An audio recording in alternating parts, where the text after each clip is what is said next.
Cool. Well, the first thing I need to ask you is, you guys performed Deja Vu at the Arias. Yeah. How was that? What was the feeling? Kind of nervous, but kind of excited.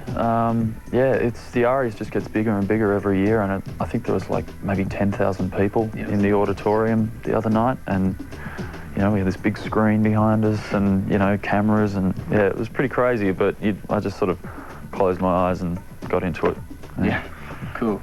Now, something I've always wanted to know is, when you go to like a night like the Arias, for example, in the case of Delta Goodrum, is that the first time you've heard her music? Oh no, I've heard her stuff. I mean, I think at this point, if you live in Australia, it's you know, it'd be surprising if you hadn't heard her stuff. She's everywhere. But yeah, we're on the same label actually, so I've been aware of her music for a while. You know? Cool. Yeah. Now we'll bring it back to the music. This is the new album, The Official Fiction. Now, did you continue on the same writing formula with this album as to previous albums? No, this time around we really took, in the past we've written songs while we're on the road touring, so you're kind of working things up as you're playing shows and trying out new things in sound check and stuff like that. But this time around we really we pulled ourselves right off the road, and we didn't do any shows for about 6 months, and we just set up in a room and just went down there every day and just sort of jammed with each other and kicked the ideas around until we were happy. Cool.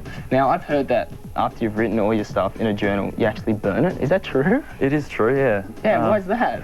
I guess it's like, it's like baggage, you know. Once you've written something and it's done and finished and recorded, you kind of want to move on. Yeah. And with all these, I have these stacks and stacks of notebooks, and when they're all hanging around, it feels like the past. It feels like that's done, that's over now, so get rid of it. And it's also because they're very private notebooks, and the thought of them falling into the wrong hands or whatever just scares me. Yeah. You know? Yeah. Now, I've seen 3 separate interviews with you where every time you asked, what would you be doing if you weren't a musician?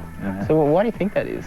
I don't know, I guess maybe people think that, you know, it gives them some sort of insight into your personality to ask, you know, if you weren't playing the music. Like, I guess it's just saying what else interests you besides music. So what would you be doing? I think I'd definitely be studying, and probably something, probably modern history or something like that. Yeah. Cool. Now, my final question is, you seem like a pretty together, cool kind of guy when you're performing.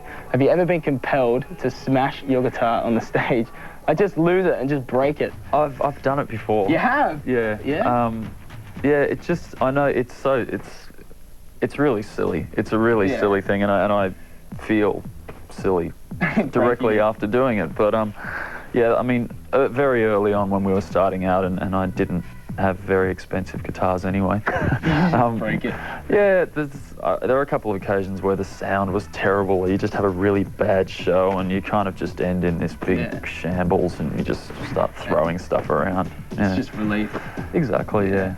Well, it'd be cool if you guys could stick around, play a few tunes off The Official Fiction. Absolutely. And for you guys at home, stay around, because we've got plenty more to come on Home Buzz, so don't go anywhere.